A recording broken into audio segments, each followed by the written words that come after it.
Good morning, dear students. Today we will discuss the next properties, that is oxidation states. One of the most common features of transition elements is their ability to exhibit a large number of oxidation states. ये इनका common feature है जो आपके transition elements हैं वो large number of oxidation states show करते हैं, variable oxidation states show करते हैं. उसका रीज़न क्या है? It is due to the participation of inner n-1d electrons in addition to outer ns electrons. कि s ऑर्बिटल के साथ साथ इनके n-1d ऑर्बिटल्स भी पार्टिसिपेट करते हैं. This is because the energies of ns and n-1d orbitals is almost equal. क्योंकि इन दोनों ही ऑर्बिटल्स के एनर्जीज ऑलमोस्ट इक्वल हैं तो ये वेरिएबल ऑक्सीडेशन स्टेट शो करते हैं. s के साथ साथ d इलेक्ट्रॉन्स भी रिमूव होते हैं.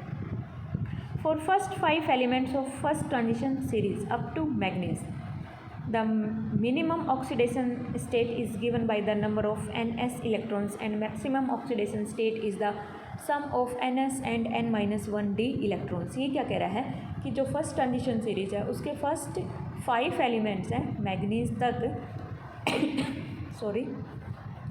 वहाँ मिनिमम ऑक्सीडेशन स्टेट क्या रहेगा? नंबर ऑफ ns इलेक्ट्रॉन्स की s में अगर 1 इलेक्ट्रॉन है तो उसका ऑक्सीडेशन स्टेट 1 रहेगा. ns में अगर 2 इलेक्ट्रॉन है तो उसका minimum oxidation state, lowest oxidation state क्या रहेगा? +2. But the maximum oxidation state क्या रहेगा? It is the total of ns and n-1d electrons. ये पूरी टेबल दी हुई है आपकी बुक में, एक बार उसको कंसल्ट कर लेना. For next elements, minimum oxidation state is also equal to the number of ns electrons.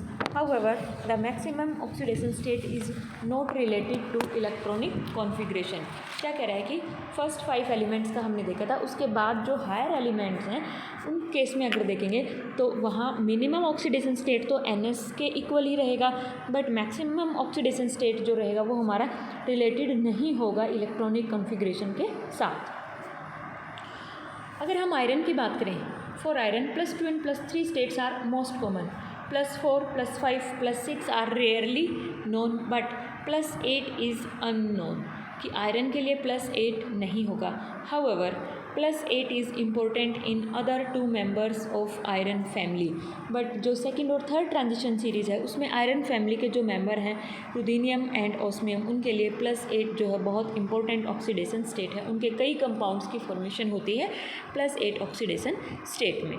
Next point, stability of A given oxidation state depends on the nature of element with which the metal is combined.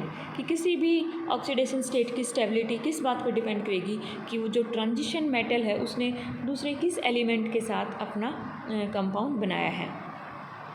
For example, highest oxidation states are found in compounds of fluorides and oxides because fluorine and oxygen are most electronegative elements. कि जो highest oxidation state के compound बनेंगे वो कौन से compound होंगे? हमारे fluorides and oxide, क्योंकि फ्लोरीन और ऑक्सीजन जो है क्या है? Most electronegative elements. Next point क्या है? In lower oxidation states that is +2 और +3 bonds are ionic, but in higher oxidation states, for example +7 and +8 bonds are covalent. इसका रीजन भी हमें समझ आ जाएगा इजीली कि मतलब 2 या 3 इलेक्ट्रॉन्स को रिमूव करना इजी होता है एज़ कम्पेयर टू 7 and 8. 7 और 8 की शेयरिंग इजीली हो जाएगी. तो जो हायर ऑक्सीडेशन स्टेट के कंपाउंड्स रहेंगे वो मोस्टली कोवेलेंट इन नेचर रहेंगे, और जो लोअर ऑक्सीडेशन स्टेट के कंपाउंड्स रहेंगे वो हमारे मेनली क्या रहेंगे? आयनिक. नेक्स्ट पॉइंट क्या है? विद इन सेम ग्रुप, अगर हम किसी एक पर्टिकुलर ग्रुप की बात करेंगे, जैसे अभी हमने आयरन ग्रुप की बात की थी, oxidation state increases with increase in atomic number. कि जैसे जैसे एटॉमिक नंबर बढ़ेगा यानी कि डाउन द ग्रुप हम जाएंगे, एटॉमिक नंबर बढ़ेगा तो वहाँ पे ऑक्सीडेशन स्टेट भी क्या रहेगा? इंक्रीज होगा. नेक्स्ट पॉइंट क्या है कि transition metals also form compounds in low oxidation states such as +1, 0 और नेगेटिव, कि जो ट्रांजिशन मेटल्स हैं वो लो ऑक्सीडेशन स्टेट में भी कंपाउंड बनाएंगे, जैसे +1 हो गया, 0 हो गया या फिर -1 हो गया, यानी कि negative oxidation state. Such compounds are expected to be unstable due to accumulation of negative charge on metal atom. लेकिन इस टाइप के कंपाउंड जो है अनस्टेबल रहेंगे. क्यों रहेंगे? अकोमुलेशन ऑफ नेगेटिव चार्ज हो जाएगा मेटल के एटम पे. हाउएवर निकल carbonyl and iron carbonyls are very stable, in which nickel and iron are in zero oxidation state. कहता है कि ये कंपाउंड्स +1 0 और नेगेटिव ऑक्सीडेशन स्टेट में कम स्टेबल रहेंगे, बट निकल और आयरन का एग्जांपल दिया हुआ है कि ये कंपाउंड्स जो है बहुत ही ज़्यादा स्टेबल हैं और ये जीरो ऑक्सीडेशन स्टेट में प्रेजेंट होते हैं. उसका रीज़न क्या है? In this compounds back bonding occurs which leads to stability. मतलब हमारी जो सिंपल बॉन्डिंग होती है, हम क्या कहते हैं कि लिगेंड पे हमारे इलेक्ट्रॉन पेयर अवेलेबल होता है और मेटल जो है हमारा इलेक्ट्रॉन डेफिशिएंट होता है, तो वो लिगेंड जो है इलेक्ट्रॉन्स को डोनेट करेगा मेटल को और सिग्मा बॉन्ड की फॉर्मेशन करेगा. बट बैक बॉन्डिंग में क्या होगा कि मेटल में जो इलेक्ट्रॉन्स हैं, पाई इलेक्ट्रॉन्स हैं, वो डोनेट कर देगा लिगेंड को, और उसको हम क्या बोलते हैं? डी पाई पी पाई बॉन्डिंग. कि मेटल के डी ऑर्बिटल्स में जो इलेक्ट्रॉन्स प्रेजेंट है, जैसे मान लो आयरन का आपका D6 कॉन्फ़िगरेशन है, तो जो ये 6 इलेक्ट्रॉन्स हैं डी ऑर्बिटल में हमारे ये लिगेंड के पी ऑर्बिटल्स में डोनेट कर सकते हैं. जैसे हमारा फ्लोरीन है, उसका पी ऑर्बिटल, ऑक्सीजन है, उनका पी ऑर्बिटल वैकेंट होता है, उनमें थोड़ी सी पॉसिबिलिटी होती है इलेक्ट्रॉन अकुमुलेशन की. तो यहाँ से जो है मेटल पे नेगेटिव चार्ज अकुमुलेट ना होके वो डिस्ट्रीब्यूट हो जाता है लिगेंड पर. Such type of compounds are only formed with molecules which have empty orbitals to receive back donated electrons from metals. किस टाइप के कंपाउंड सिर्फ उन लिगेंड के साथ ही बन सकते हैं जिनमें कुछ एम्प्टी ऑर्बिटल होंगे जो कि रिसीव कर पाएँ बैक डोनेटेड इलेक्ट्रॉन्स मेटल से. ओके, नेक्स्ट देखते हैं हम कि हमने देखा कि transition metals variable oxidation state show करते हैं, तो फिर बात आएगी उनकी स्टेबिलिटी की. नेक्स्ट पॉइंट हमारा क्या रहेगा? Relative stability of oxidation states of transition metals. इसको हम स्टडी करते हैं कि if an element exists in more than one oxidation states, the relative stability of different oxidation states is predicted on the basis of ionization energy, electrode potential values and nature of solvent. कि इसके लिए 3 factors हमारे responsible होते हैं. First है हमारा ionization energy, second है हमारा electrode potential value and third है हमारा नेचर ऑफ सोलवेंट. हम फर्स्ट पॉइंट डिस्कस करेंगे सबसे पहले ionisation energy. It predicts the thermodynamic stability of transition metal compounds in different oxidation states. कि जो आयनाइजेशन एनर्जी होती है वो थर्मोडाइनमिक स्टेबिलिटी को प्रिडिक्ट करेगा. Lesser the ionisation energy, greater is the thermodynamic stability of the compound in that oxidation state. हम एक example discuss करते हैं, उसके बाद ये जो है आपको समझ आ जाएगा. यहाँ देखिए निकल की अगर हम बात करेंगे, आयनाइजेशन एनर्जी +1 और +2 हो जाएंगी 2.49 इंटू 10⁻³ किलोजूल पर मोल. वहीं पर आयनाइजेशन एनर्जी 3 + 4 क्या रहेंगे? 8.80 एंड इंटू 10⁻³ किलोजूल पर मोल. तो हम क्या कहेंगे कि भाई अगर इनको 3 इंटू 10⁻³ किलोजूल पर मोल एनर्जी मिल गई, यानी कि बहुत कम एनर्जी भी अगर हमारे पास है, तो भी ये +2 ऑक्सीडेशन स्टेट तो इजीली शो कर देगा, बट +4 के लिए इसको हायर एनर्जी रिक्वायर्ड होगी. तो हम क्या कहेंगे? Nickel 2 compounds are more stable than nickel 4. ठीक है, ऐसे ही जो है अगर हम इनको आपस में कंपेयर करेंगे, प्लेटिनम का देखो, प्लेटिनम के लिए +2 की एनर्जी क्या रहेगी? 2.66 इंटू 10⁻³ किलोजूल पर मोल, और आयनाइजेशन एनर्जी +3 + 4 क्या हो जाएंगी? 6.70 इंटू 10⁻³ किलोजूल पर मोल. तो +2 तो हमें पता है कि जैसे जैसे ionisation energy, successive ionisation energies हैं तो वो इंक्रीज़ ही होती जाएंगी. तो निकल 2 की तो हमेशा कम ही रहेगी निकल 4 से, और प्लेटिनम 2 की हमेशा कम ही रहेगी प्लेटिनम 4 से. इनको हम कंपेयर करेंगे आपस में, निकल +2 एंड प्लेटिनम +2 में. तो यहाँ देखो जिसकी कम है, निकल की हमें कम दिख रही है, तो हम क्या कहेंगे? Nickel +2 compounds are more stable than platinum +2. ऐसे ही but platinum +4 compounds are more stable than nickel 4 positive. ये यहाँ से समझ आई थिंक पॉइंट क्लियर हो गया है। सेकंड पैरामीटर है हमारा इलेक्ट्रोड पोटेंशियल। इलेक्ट्रोड पोटेंशियल थोड़ा सा हमने स्टडी किया था रिडक्शन पोटेंशियल जब हमने प्रॉपर्टीज स्टडी की थी। यहाँ देखिए, lower the E not reduction value greater is the stability of that oxidation state, यानी कि जिसकी ई नोट रिडक्शन की वैल्यू कम होएगी वो जो है ऑक्सीडेशन स्टेट क्या रहेगा, स्टेबल रहेगा, यानी कि उसका रिडक्शन इजीली नहीं होगा। देखिए, कॉपर +1 एंड कॉपर +2, +1 एक इलेक्ट्रॉन गेन करके न्यूट्रल एटम की फॉर्मेशन करेगा और +2 2 इलेक्ट्रॉन गेन करके हमारा नेटिव एलिमेंट की फॉर्मेशन करेगा। यहाँ पे इनकी रिडक्शन वैल्यूज़ दी हुई हैं। +1 के लिए है 0.52 और +2 के लिए है 0.34। तो यहाँ देखो, from here we can see that copper in +2 oxidation state is more stable in aqua solution than copper in +1 oxidation state. क्यों है? क्योंकि copper positive can be easily reduced but not copper 2 positive. भाई जिसका potential, जिसकी tendency ज़्यादा होगी वही तो रिड्यूस होगा। यहाँ पे हमें दिख रहा है कि +1 के लिए जो है रिडक्शन वैल्यू ज़्यादा है तो ये इजीली रिड्यूस हो जाएगा। अगर हमारे पास किसी सॉल्यूशन में दोनों आयंस प्रेजेंट हैं और हम उसको वोल्टेज लगाते हैं तो वो जिसकी टेंडेंसी ज़्यादा है कॉपर +1 इजीली रिड्यूस हो जाएगा कॉपर में as compare to copper 2 positive. वही ये थी हमारी एक्वा सॉल्यूशन की बात। अगर हम सॉलिड स्टेट की बात करेंगे तो उसमें थोड़ा सा चेंज आएगा। कैसे? In solid state electrode potential depends on sublimation energy, ionisation energy and hydration energy. यहाँ देखिए, मेटल हमारा सॉलिड स्टेट में है, पहले सब्लिमेशन एनर्जी गेन करके वो किस में जाएगा, गैसियस फॉर्म में जाएगा जो है ना। फिर इसको आयनाइजेशन एनर्जी हम देंगे तो ये M पॉजिटिव बनाएगा गैसियस स्टेट में। फिर जो है हाइड्रेशन एनर्जी रिलीज़ करके ये क्या बनाएगा, M पॉजिटिव इन एक्वस। और इसको अगर हम एक ही स्टेप में रिएक्शन देखेंगे, M solid changes into M positive aqueous plus electron, तो इस टोटल एनर्जी चेंज को हम क्या कहेंगे, डेल्टा H। अब हम यहाँ से स्टडी करेंगे।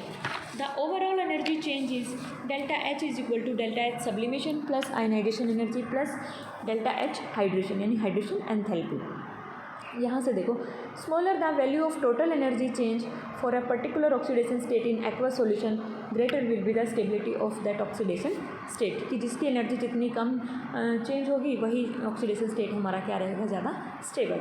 The electrode potentials are a measure of total energy change. यहाँ देखिए, M2 पॉजिटिव से M में वोल्ट में ये हमारा है दिया हुआ है reduction potential. Titanium, vanadium, chromium, manganese, iron, cobalt, nickel, copper and zinc. -1.63, -1.20, -0.91, -1.18, -0.44, -0.28, -0.25, +0.34 and -0.76।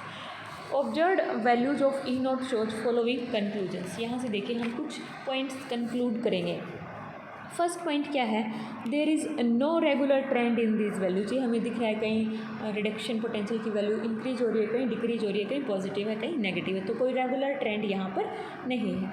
This is due to irregular variation of ionisation energy and sublimation energy. इसका रीज़न क्या है, क्योंकि आयनाइजेशन एनर्जी वेरी करती है और सब्लिमेशन एनर्जी भी very करती है, उनका भी कोई रेगुलर ट्रेंड नहीं है।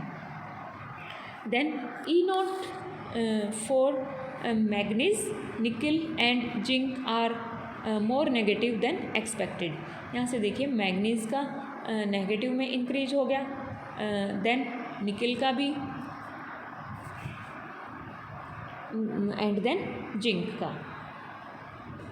यहाँ से देखिए, for manganese and zinc it is due to stability of half filled and completely filled d subshell. For nickel it is related to the highest negative energy of hydration of nickel two positive ion. कि manganese और zinc के लिए क्या reason रहेंगे, उनके stable half filled और fully filled configurations, but nickel के लिए क्या रहेगा कि उसकी जो है हाइड्रेशन एनर्जी क्या है, वो हाईएस्ट नेगेटिव है। Second point, copper has positive reduction potential shows that copper is least reactive metal out of first transition series. This unique behavior also accounts for its inability to liberate hydrogen from acids. ये जो है copper के लिए ये देखो positive है, तो इसका मतलब क्या है, कॉपर +2 से किस में चला जाएगा, न्यूट्रल एटम की फॉर्मेशन में, न्यूट्रल एटम की वो फॉर्मेशन करेगा। ये हमने पहले भी देखा था कि +2 जो है अनस्टेबल होता है एज़ कम्पेयर टू +1। 1 सेकेंड। देखिए हमने पीछे क्या देखा था कि कॉपर पॉजिटिव के लिए रिडक्शन वैल्यू 1 पॉजिटिव के लिए ज़्यादा है और 2 पॉजिटिव के लिए कम है। तो हमने क्या बोला था कि copper 1 positive can be easily reduced but not copper 2 positive. तो यहाँ से हम क्या कहेंगे कि M2 पॉजिटिव से जब मेटल बनेगा तो वो कॉपर के लिए हमारा क्या है 0.34 copper has positive reduction potential.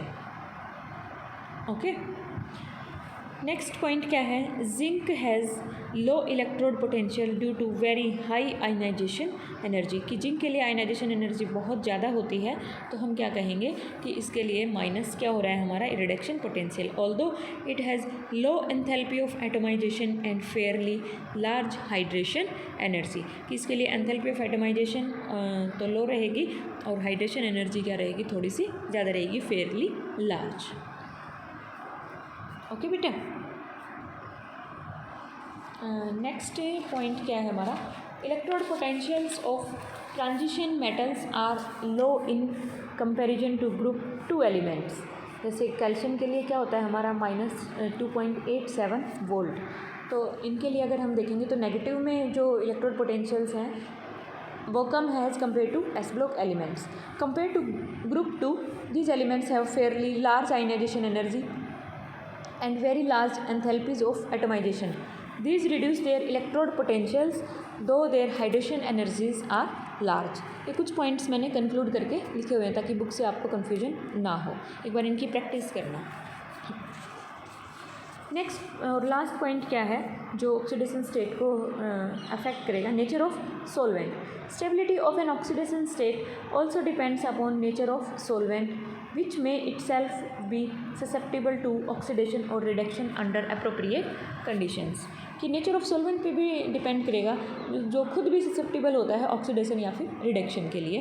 जैसे एग्जांपल दिया हुआ है, chromium 3 positive is stable in water but chromium 2 positive is unstable, कि अगर हम वाटर सॉल्वेंट है हमारे पास तो क्रोमियम +3 स्टेबल रहेगा बट क्रोमियम +2 क्या रहेगा हमारा unstable. Iron 2 positive is unstable in aerated water but iron 3 positive is stable। अब हम देखते हैं trends in M3 positive to M2 positive standard electrode potential except copper and zinc all other elements of first transition series show +3 oxidation states also. Titanium, vanadium, chromium, manganese, iron and cobalt, इनके लिए reduction potential values दी हुई हैं। जब metal 3 positive से किस में change होगा, metal 2 positive में। ये कुछ वैल्यूज़ हैं हमारे टाइटेनियम से vanadium, chromium, manganese, iron, cobalt के लिए हमारी वैल्यूज़ क्या है, positive. High value for Mn2 positive due to stable configuration, कि भाई +2 में जब चेंज होगा तो मैग्नीज के लिए ये पोटेंशियल पॉजिटिव है तो ये इसको क्या करेगा, फेवर करेगा। तो हम क्या कहेंगे कि +2 में वो ज़्यादा स्टेबल होता है क्योंकि उसका स्टेबल कॉन्फ़िगरेशन है। Low value for iron shows stability of plus iron in +3, अगर ये कम है आयरन के लिए क्या हो गया, मैग्नीज से कम हो गया, तो हम क्या कहेंगे आयरन +3 में ही स्टेबल रहना चाहता है। नेक्स्ट पॉइंट क्या है, low value of scandium shows stability of scandium 3 positive which has a noble gas configuration, कि स्कैंडियम भी हमारा +3 में स्टेबल रहना चाहेगा तो वो उसके लिए वैल्यू क्या रहेगी, इनसे भी कम रहेगी, जो कि यहाँ पे मैंने शो नहीं कर रखी।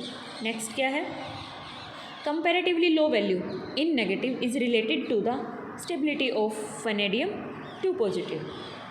यहाँ से देखिए वेनेडियम के लिए भी हम क्या कह रहे हैं कि लो वैल्यू है, तो हम क्या कहेंगे भाई नेगेटिव में लो है तो वो क्या होगी, वैसे ऑटोमेटिकली ज़्यादा होगी तो हम क्या कहेंगे वेनेडियम भी जो है टाइटेनियम के कंपैरिजन में +2 में ज़्यादा स्टेबल रहेगा। तो यहाँ तक आज आप स्टडी करोगे ऑक्सीडेशन स्टेट को कम्प्लीटली। अगर कोई इसमें प्रॉब्लम है तो आप मेरे से पूछ लोगे। ओके बेटा।